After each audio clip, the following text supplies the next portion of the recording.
Boa noite, Valfrido. Tá bem. Bom, eu vou fazer o seguinte: eu vou abrir essa nossa conversa com o Miola, porque ele ficou tão entusiasmado quando eu falei que você vinha, né? Porque ele está há muito tempo querendo discutir esse tema das emendas, né? Então, Miola, a primeira pergunta é sua. Vamos lá. Acho que a gente poderia ter o privilégio, Valfrido, de te ouvir e tu relatares aqui para nós essa iniciativa que foi tomada e tu patrocina ela representando o PSOL, né, e os desdobramentos que estão tendo. Um deles foi essa audiência, e eu já estou reservando tempo para assisti-la na íntegra, uma audiência muito extensa, né? Então seria importante nós te ouvirmos, a nossa audiência também, contextualizar do que se trata, que é, do meu ponto de vista, um dos temas, ao lado do problema da problemática das big techs e das ameaças à democracia, um dos temas fundamentais da ameaça também à nossa democracia. Então, se tu fizeres essa gentileza para nós, ficaríamos muito agradecidos, meu amigo. Gentileza toda sua, querido amigo. Na realidade, talvez valha explicar como essa ideia surge. Ela surge, basicamente...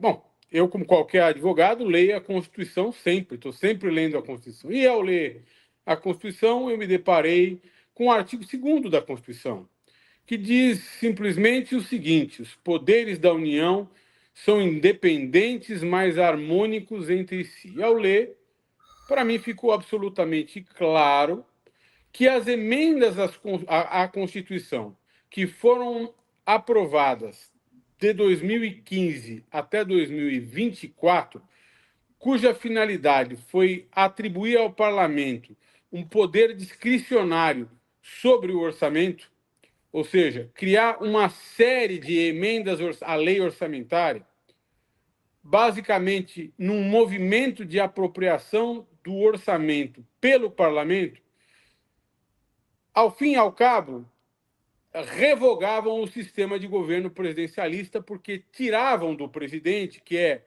por determinação da Constituição, o diretor-geral da Administração Pública Federal, todo o poder de pensar, conceber com seus ministros políticas públicas e de implementá-las. Porque se o presidente ainda pode conceber políticas públicas, ele certamente não pode implementá-las sem dinheiro.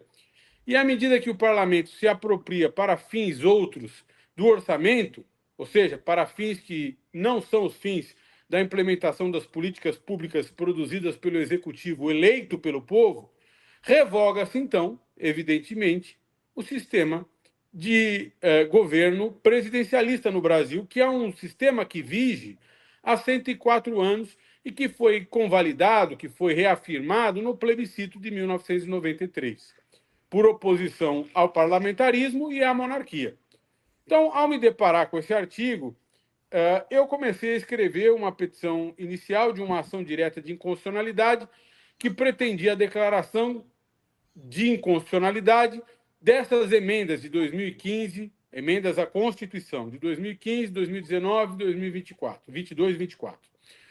E, em seguida, eu procurei o pessoal, na pessoa do Guilherme Boulos, deputado federal Guilherme Boulos, com quem eu, então, conversei, sugerindo o ajuizamento dessa ação. O Guilherme Boulos, desde logo, achou propícia, adequada, e foi conversar com a presidência do PSOL, com a sua bancada, com a bancada do PSOL no Congresso Nacional, e então voltou dizendo que o PSOL tinha, sim, interesse, e foi aí que nós ajuizamos essa ação, lá para julho do ano passado.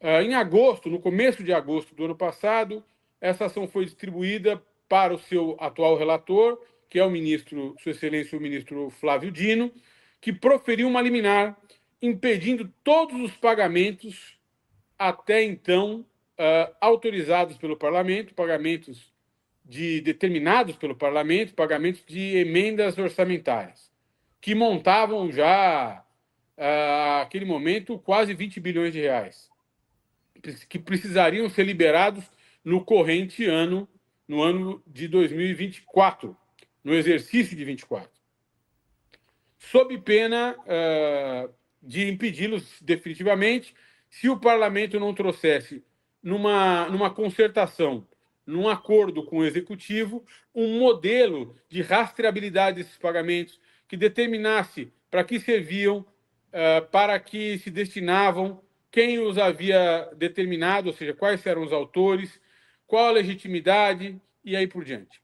E foi então que, em pouco mais de 15, quase 20 dias, Executivo e Legislativo concordaram na promulgação de uma lei complementar, que é a Lei Complementar 210 de 2024, que estabelece algo como um cardápio, um rol de despesas autorizadas pela lei, mas sempre sujeitas à aprovação das pastas ministeriais a que se referirem, para que estejam compassadas com uma política nacional, com uma política estruturante, para que deixem de ser despesas paroquiais, ou seja, despesas realizadas no contexto de interesses menores, de pequenas regiões, de pequenos municípios, de interesses locais, que nada tem a ver com os maiores interesses do país, que têm que ser afirmados por meio de gastos que implementem políticas públicas de âmbito nacional. Essa lei complementar já foi objeto de uma série de tentativas, de um sem número de tentativas de descumprimento pelo próprio parlamento e, às vezes, até pelo executivo.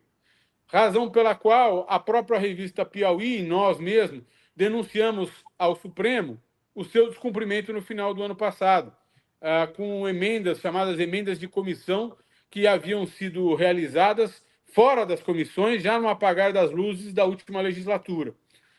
E agora mesmo, né, você tem uma série de violações das determinações da Lei Complementar 210. Então, o ministro Flávio Dino determinou a realização de uma audiência pública para ouvir as partes e para fazer as partes, o autor da ADI, que é o PSOL, há mais duas outras ADI de escopo menor, movidas por outros autores, e o Congresso Nacional, representado pelos advogados da Câmara e do Senado, para que as partes se ouvissem e ouvissem os especialistas. E aí foram chamados, acho que quase 20 especialistas constitucionalistas, especialistas em orçamento, em direito financeiro, em economia, enfim, pessoas da sociedade civil especializadas em orçamento e que também conhecem como o orçamento vem sendo usado pelo parlamento, sobretudo a sua finalidade político-eleitoral, que é uma desnaturação do orçamento. Então, tudo isso foi levado em consideração na audiência de sexta-feira e foi uma audiência muito instrutiva, muito elucidativa. Nós imaginávamos, todavia, que iriam comparecer os presidentes da Câmara dos Deputados, o deputado Hugo Mota, e o presidente do Senado, o senador Davi Alcolumbre, que prometeram ir, tinham anunciado a sua ida para falar por 25 minutos cada um na audiência, mas, ao fim e ao cabo, não foram, não compararam lá, não estiveram, foram substituídos em excelentes apresentações, falas eloquentes, ainda que eu as considere equivocadas, pelos advogados da Câmara e pelo advogado da Câmara e pela advogada do Senado. Muito bom. Você vê que, pelo jeito, eles não estão muito animados com qualquer mudança do que está estabelecido desde a época do Temer e do Bolsonaro. Mas eu vou passar a próxima pergunta para a Tereza. Tereza. Doutor Alfredo, as correções mais importantes, né, a serem feitas, digamos, nesse conjunto, nesse cipoal orçamentário, seria acabar com a impositividade e fixar um limite das despesas discricionárias, né, para serem usados como emendas. Até eu vi lá, acompanhei boa parte da audiência, muitos falaram nisso, né, que enquanto a maioria dos países destina apenas 1% das despesas discricionárias para emendas, aqui chegamos a 24%, se não me engano, o número foi esse, né? Como é que pode se sair disso se o Congresso jamais aprovará uma emenda constitucional, por exemplo, fixando esses limites ou renunciando à impositividade? Do Congresso nunca vai se conseguir isso, né? E se o Supremo impuser algo nessa direção, nós vamos ter um agravamento dessas relações, né? Dessas relações que já são tensas entre judiciário e legislativo.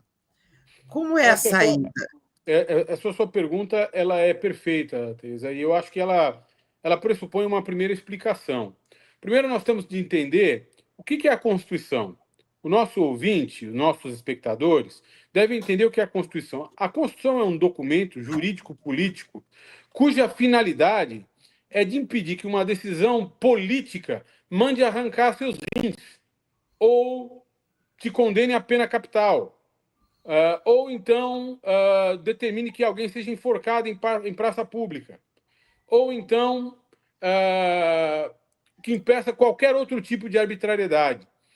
A Constituição é um documento jurídico-político cuja finalidade é proteger o cidadão de decisões de poder.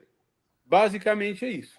O que é que está fazendo o Supremo Tribunal Federal a pedido do PSOL nessa ação direta de inconstitucionalidade? O Supremo Tribunal Federal está julgando se o Congresso Nacional violou a Constituição. Primeira coisa a gente tem em mente. Nós não temos uma situação em que o Supremo Tribunal Federal foi à Praça dos Três Poderes pedir a alguém que ajuizasse uma ação direta de inconstitucionalidade, não. Nós o fizemos, como eu expliquei aqui, porque entendíamos que há flagrante inconstitucionalidade no manejo do orçamento pelo parlamento.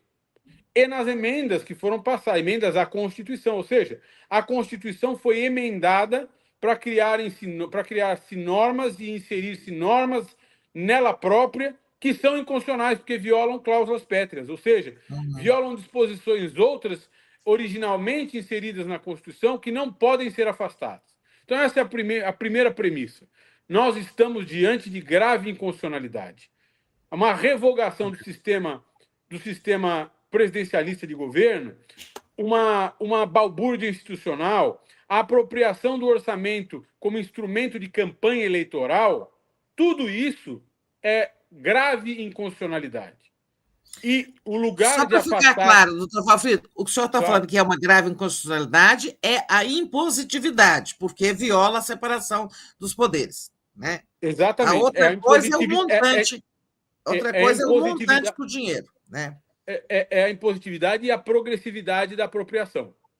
A cada ano, Tereza, o parlamento se apropria de um naco, de uma porção maior do orçamento livre. Vamos lembrar o espectador que R$1 trilhão, mais ou menos, do orçamento, de tudo que o governo arrecada para o país, vai para pagar os bancos, os titulares de créditos contra o Estado, ou seja, para pagar os títulos de dívida pública. Os juros, cada vez que o Banco Central aumenta 0,5%, 1% na taxa de juro, mais dinheiro do orçamento vai para pagar a taxa de juro, para pagar os credores do governo, os credores do Estado brasileiro. Sobra um pedacinho de dinheiro. E a cada ano, o Congresso Nacional, por sua própria determinação, se apropria de um pedaço maior, sobrando um pedaço cada vez menor para o Executivo, que é, como manda a Constituição, quem tem que ter esse orçamento livre na mão. Então, em primeiro lugar, a gente tem que entender o seguinte: é tarefa do Supremo acabar com essa ilegalidade. Ninguém está pedindo nada para o Supremo que ele não deva fazer, que não seja a sua competência, em primeiro lugar.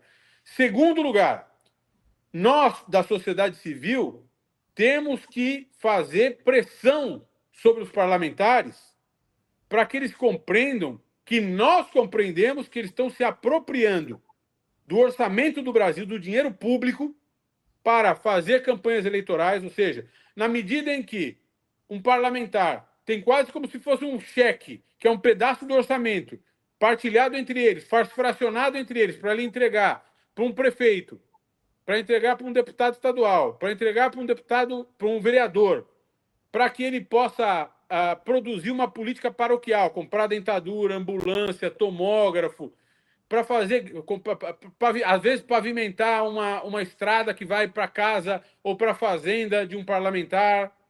às vezes para fazer um açude que beneficia um grupo de políticos e aí por diante. Quando ele faz isso, ele pega o orçamento do país, não é? E acaba com a competitividade do país, torna o país ingovernável e transforma o executivo em letra morta.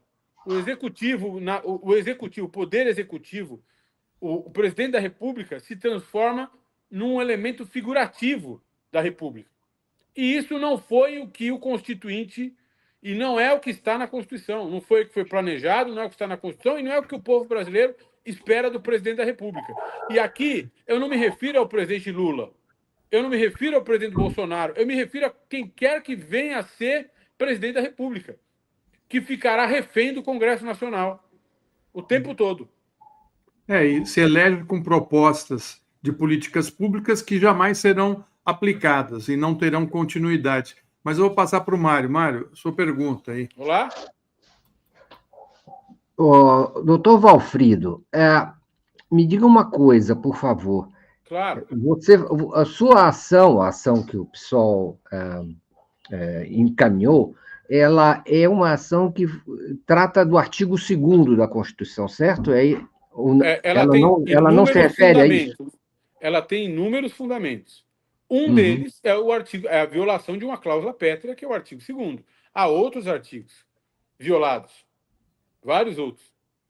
Mas esse é o que versa sobre a questão do sistema brasileiro. Esse é o mais compreensível. Esse talvez seja o mais de compreensão mais evidente. Não é? O que diz o artigo 2º, para repetir?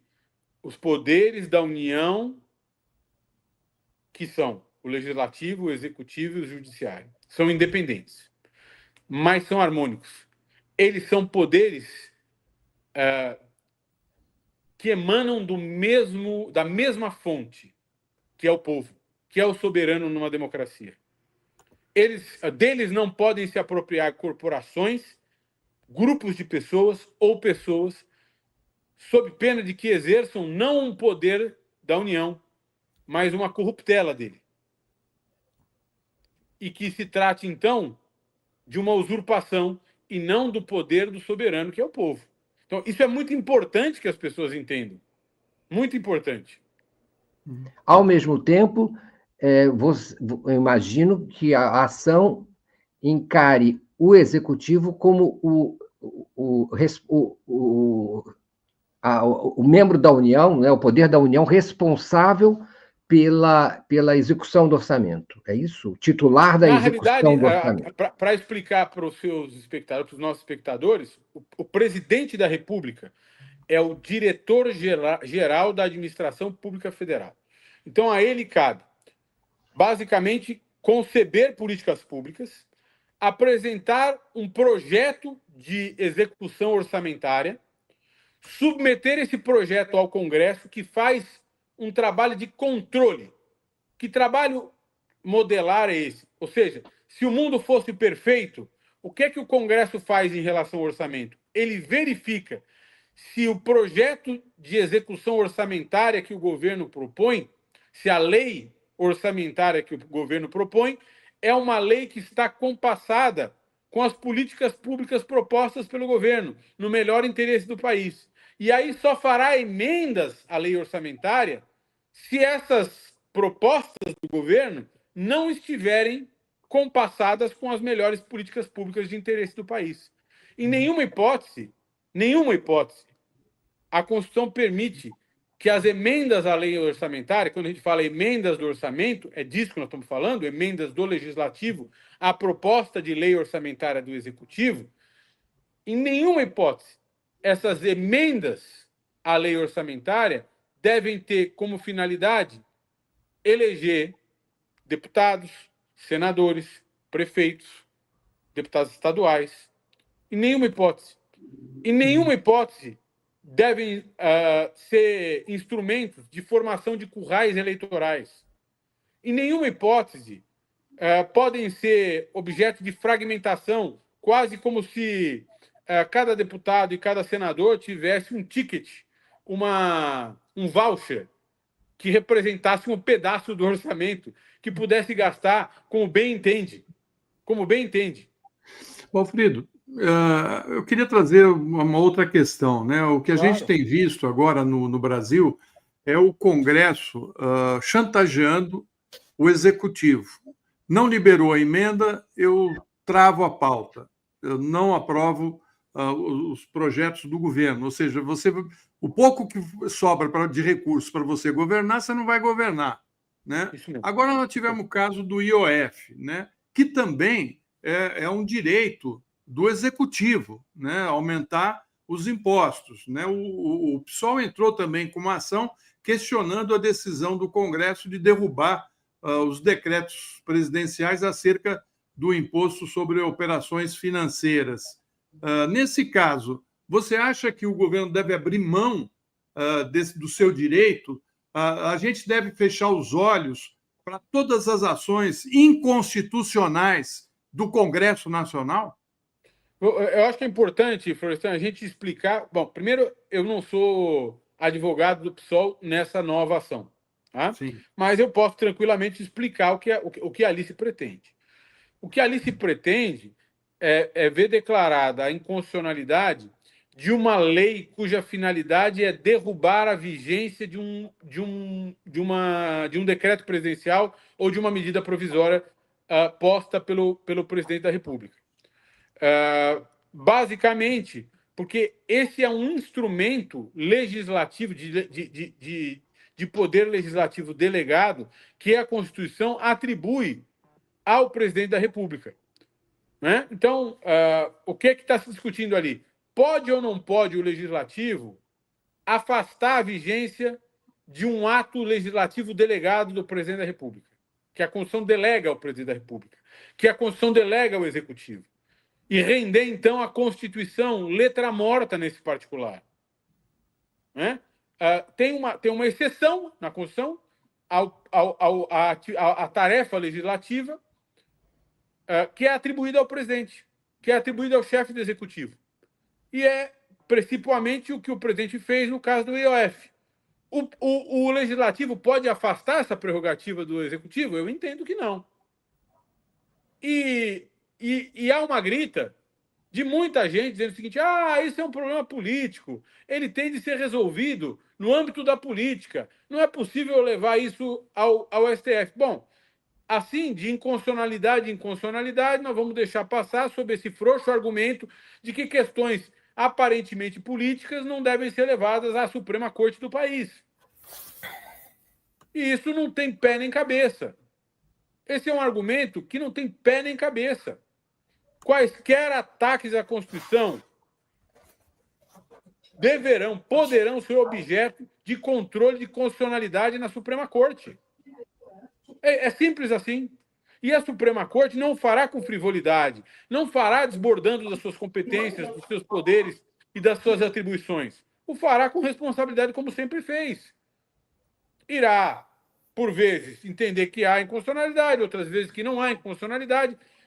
E assim vem sendo desde que foi promulgada a Constituição de 88 e nela foi instituído o controle de constitucionalidade, controle concentrado de constitucionalidade. Não há nenhuma novidade nisso. Não há nenhum aspecto surpreendente nisso. Enfim, isso faz parte do jogo. É o jogo sendo jogado. Não tem nada de errado. É que agora há esse argumento distorcido, quase que uma fake news, e às vezes eu vejo advogados defendendo esse argumento e com certa incredulidade. Porque nós sabemos muito bem, para nós é muito claro, que a Suprema Corte cabe julgar essas questões. Posso, Florestan, mas eu tenho a impressão, viu, Alfredo, que aqui não há uma questão de má opinião. Na verdade, é uma ameaça do agressor que diz: se tu vai na polícia, eu vou te espancar ainda mais. Às vezes sim, mas há pessoas qualificadas, viu? É importante. Há pessoas às vezes, muito qualificadas, gente versada, que foi à faculdade de Direito, que entende do assunto, que começa a se seduzir pela ideia de que violações à Constituição possam ser resolvidas por pactos institucionais apenas. Isso está errado. Veja, é importante que a gente tenha em mente o seguinte: há, de fato, zonas cinzentas. Há processos jurídico-políticos, tanto no sistema de justiça quanto dentro do legislativo. Eu dou exemplos claros. O processo de impeachment é um processo jurídico-político. Então, em determinados momentos, vai preponderar o aspecto político, em outros, o aspecto jurídico. Mas é político-jurídico. É político, a decisão é política, com fundamento na lei, sob um procedimento legal e com repercussões jurídicas. A mesma coisa acontece no sistema de justiça. A Suprema Corte é uma corte jurídico-política. Ela também faz juízos políticos. Ela também analisa questões políticas. É natural. São aberturas do sistema. É bem verdade que esses limites eles se esmaeceram, sobretudo depois do advento da Operação Lava Jato, quando o judiciário, em especial um juiz, começaram a tratar o processo penal como um instrumento de agressão do inimigo político. E houve uma fulanização, uma politização do processo penal, que nós avançamos chamar de lawfare. É verdade que isso abriu uma grande brecha para dúvida sobre a legitimidade do sistema de justiça como um todo. Toda vez que eu sou obrigado a apontar para o manejo desnaturado, corrupto do processo penal ou do sistema de justiça para causar danos e para fazer política, para causar danos ao oponente político e para fazer política ao invés de produzir decisões jurídicas, toda vez que eu faço isso, eu crio uma crise de legitimidade, eu crio uma dúvida, uma suspeita sobre o sistema de justiça. E foi isso que a Lava Jato, ao fim e ao cabo, fez com o nosso sistema de justiça. Ela criou uma profunda dúvida sobre a legitimidade dos processos judiciais no nosso sistema de justiça. E nós estamos ainda pagando por essa suspeita disseminada pela Operação Lava Jato. Nós estamos pagando com gente muito boa, que olha para o sistema de justiça com desconfiança. Olha para o sistema de justiça como se ele fosse um instrumento, ele tivesse se convolado, se transformado num instrumento de poder político e o jurídico tivesse se rendido ao político. Não é verdade. Definitivamente não é verdade em matéria de emendas parlamentares, no questionamento e no controle de constitucionalidade de emendas parlamentares. Dentro desse seu raciocínio aí, constatação de que a Lava Jato minou a crença na justiça, parcialmente, você acha que o julgamento dos golpistas e a condenação dos golpistas produzirá esse mesmo efeito, a percepção de que as condenações serão uma solução política, uma decisão política e não jurídica, para, digamos, barrar as forças bolsonaristas de extrema-direita e coisa e tal, e que isso pode também contribuir para desacreditar a justiça? Veja só. Às vezes, um argumento é só um argumento. Ele não é verdade. Né? Às vezes, um argumento é verdade. Às vezes, um fundamento se constata e, às vezes, um argumento ou um fundamento é apenas retórica. Né? É falácia. É falácia. Às vezes, sim. Às vezes, é puro sofismo. Não é? Nós temos, na tese acusatória do Ministério Público Federal, nesse processo em que é réu o ex-presidente Jair Bolsonaro, uma série de provas e de indícios que dão sustento à tese acusatória. Nós estamos vivendo, o Brasil inteiro está vendo, a instrução sendo realizada. Ou seja, está vendo o Supremo Tribunal Federal produzindo prova, ouvindo os réus, os increpados, enfim, e procurando a verdade material. Diante disso, vai haver um pedaço da população que vai olhar o Supremo Tribunal Federal, um pedaço da população simpatizante, militantes de conservadores, de ultradireita, que vão olhar e não vão querer enxergar o que estão vendo. Aquilo que, para mim, são provas relevantes de violações e da prática eventual de crime contra a democracia, para outros serão basicamente o manejo do processo penal como instrumento de punição ou de aniquilação do oponente político. Mas isso não muda as coisas. Na realidade, nós estamos diante de provas muito concretas. Se nós olharmos para as sentenças condenatórias do presidente Lula, nós não vamos encontrar uma prova sequer. Exatamente. Uma prova sequer. Perfeito. Alfredo, a Sara está aí, não sei se tem algumas manifestações da comunidade, né, Sara? Diga aí. Está sem áudio aí. Desculpa. Tem vários elogios aqui. Marisa está perguntando se já tem corte da fala do ministro Fernando Haddad. Ainda não tem, verifiquei. Deve ter daqui a pouco. A Fabiana fala assim, hoje eu te respeito mais ainda, Valfrido, sua iniciativa foi nobre e legítima, parabéns. O Clydes diz assim, o UOL está dizendo que é o governo que repassa essas verbas orçamentárias. Vocês estão sabendo disso? Sim.